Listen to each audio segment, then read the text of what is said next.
in the Daily Mail. Powerful moment. J.D. Vance carries Charlie Kirk's coffin as mourning wife and family join him on final journey. Everybody loved this guy, and it is amazing the response from so many people who had been assisted and cared for and inspired by Charlie Kirk. Even the vice president came to carry his casket. We have this video from Nick Sorter. Charlie's casket now on the move through Arizona, being escorted by a large motorcade. He is receiving the presidential level send-off he deserves. Donald Trump has stated he will be posthumously rewarding him the Presidential Medal of Freedom, which he absolutely deserves.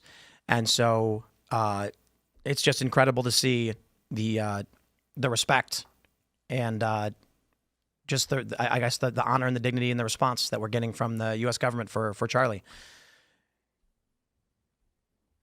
Yeah, I mean, it says a lot. It says a lot when the vice president is the guy that's like, no, we're going to take him home.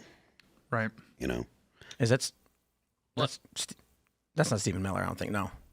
And it just shows what a lion and titan Kirk was. Because, I mean, he wasn't just a commentator. Like, he'd built Turning Point from the ground up, and he had single-handedly occupied and reinvented the mainstream. I mean, there's no question about it. He's a paradigm changer. And I mean, just institutional. This is what I've been telling people is like no one else was willing to show up to Utah Valley University on a Wednesday afternoon. It's just that's just how he is. That's just how he operates, because he genuinely views America's youth as underserved, undertapped, and he wants to be the guy that matriculates bright, young, right-wing, conservative Christians, people, and he wants to, turn them into viable future leaders and assets for the movement. And there's just such a massive void now that's left in this movement that cannot be replaced. It straight up cannot be replaced. There are a lot of posts on X from young Gen Z guys who say that their lives were turned around by Charlie. Stories of being kind of just listless, perhaps, not knowing what their purpose was, not knowing where they were going in life. And they went to these Turning Point events, and it lit a fire within them. And they started working towards goals and bettering themselves and improving themselves. And that was it. And what I find truly remarkable is over the past 10 years, any figure that emerges that inspires young men is attacked mercilessly by the narrative machine. Yep. Jordan Peterson being one of the first, where they called him a Nazi and alt-right. And it's the weirdest thing because that dude's fairly liberal in a lot of ways. He was so center. He's a Canadian. Like, you can't be far right and be Canadian. He was a moderate center guy that just said, I'm not going to listen. I'm not going to just bow down to you telling me that I have to use words that you're demanding. That was it. That was all he was saying. You are not going to select the words that I use. I will not bend the knee to that. That was it. And that made him a Nazi. Insane. Totally insane to say you won't use the words that we demand you use, so you're a Nazi. But it was the fervor that he inspired in young men that terrified them more than just his own ideas. But that came after. And they're so afraid of the potential that exists in young men, that they have not only physical power, but the ability to be so singularly focused and willing to take risks and willing to self-sacrifice. Yeah. That's another thing that Charlie Kirk deserves so much credit for. And another thing that's remarkable about him, which shouldn't be remarkable in politics, but it is that he's just uncomplicated. Yeah. And and he did have that singular focus, and he wasn't distracted with drinking or partying or lying or scamming anyone. He was just good.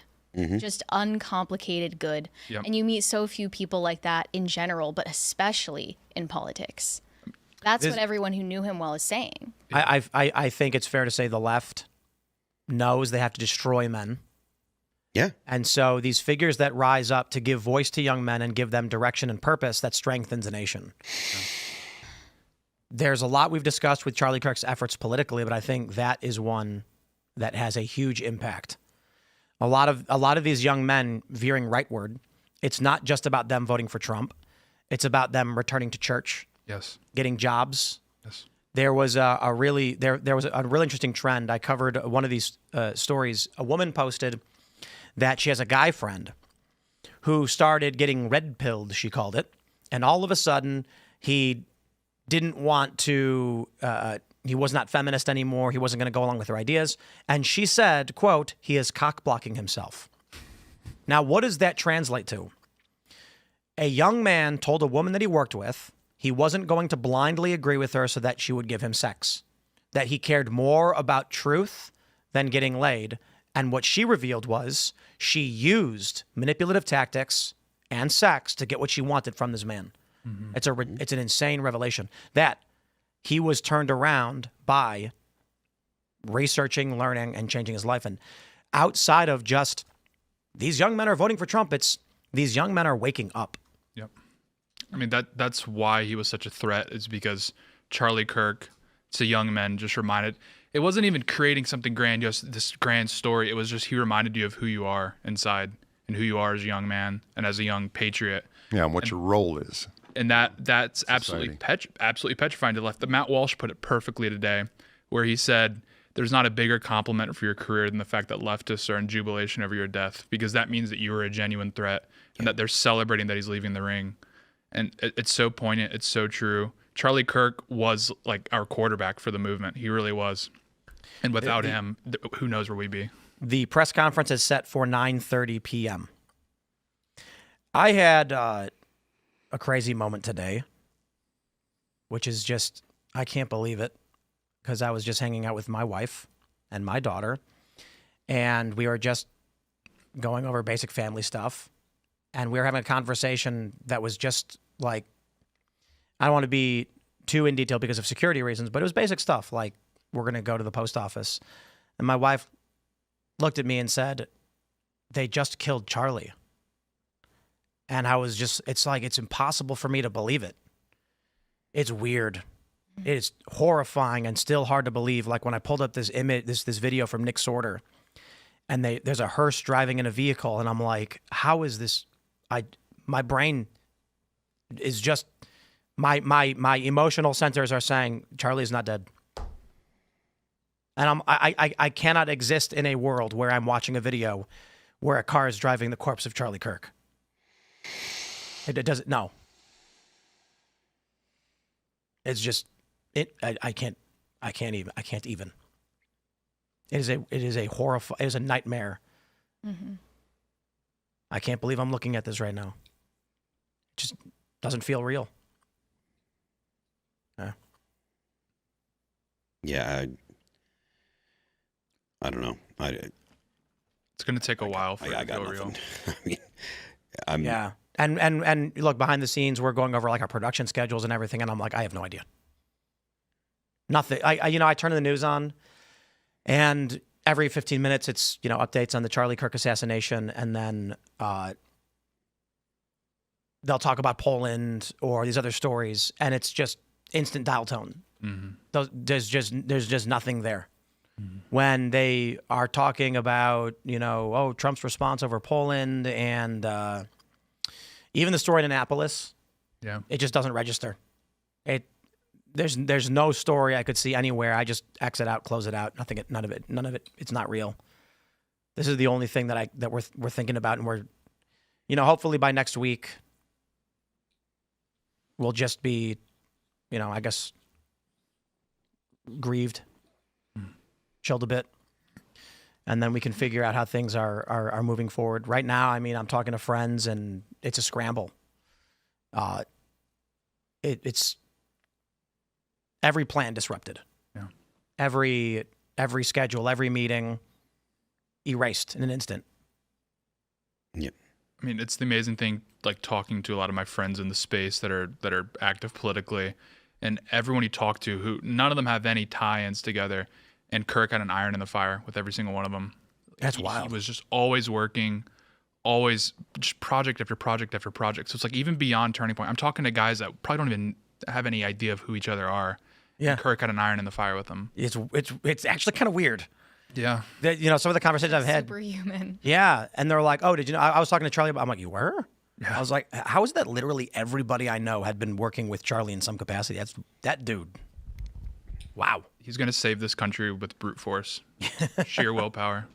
Sean Spicer was talking today on one of the shows that he's on, and he was saying that he was looking back through some of his texts with Charlie, and every single time he asked Charlie for anything, Charlie said yes. Would you come to my show? Will you help me do this? Blah, blah, blah. Every single time, Yeah. Charlie said yes. Yeah. And that's what I was explaining the other day, that the things that Charlie did to help out us here at Timcast and our crew and Turning Point USA, it was always yes. And as I was saying, I was like, really? Like, he asked me for nothing in return. And I remember, this past year at Turning Point, they tell me, like, we're gonna bring it to the stage, stand right here, we'll give you your cue, then you'll walk out. And I just walk out. I don't know what's going on. And then I saw the video later of, like, they made this montage of me playing on all these screens everywhere. And I'm like, I can't believe how much I was like, wow. I didn't realize how much work and effort they were putting into having me there. It's more than that. It's that I was explaining the other day that when I had talked to Charlie and the TPUSA team about us going out and joining them on stage, it was very much we can't because we do the show every day and there's no time to travel unless we flew on the weekend. And if we fly on the weekend, then how do we do the show Monday, Tuesday? It doesn't seem possible. And they said, we'll take care of it. We'll take care of your team. We'll take care of you, and we'll build you a studio. And I was like, incredible. Okay. And then they did, and they did it for 3 years. Not to be fair, last year we didn't need it. We flew out. I think what you hosted one of the shows. Is that what happened? It's been. We were out in. Yeah, like I left in the morning, I think, and then you did. What was it? It was Friday. Yeah, I hosted one of the shows, and then I flew out the next day so that way I could be there because. Right. So we didn't need the studio this year. But getting to be on stage, one of the greatest memories of my life is each and every show that we did in the past 3 years with Turning Point. But most notably, not last year, but the year before with Tucker Carlson and Charlie both honoring me coming on my show, and I get to hang out with these two titans was absolutely incredible. And it was through Charlie's goodwill and great effort to get me and our team there to make that happen and asking us for nothing in return, which was just it's one of the craziest things. There's so many people that always want something from you, This guy was not one of them. No. He apparently was just giving everybody stuff, helping them out, helping them be better versions of themselves, helping them succeed in their endeavors. And running a business and starting a family, and having a seemingly happy married life, and not doing cocaine to do all of it. For real. Thanks for checking out this clip from Timcast IRL. Make sure to watch the show live Monday through Friday at 8 p.m. Subscribe to this channel, and we will see you all there.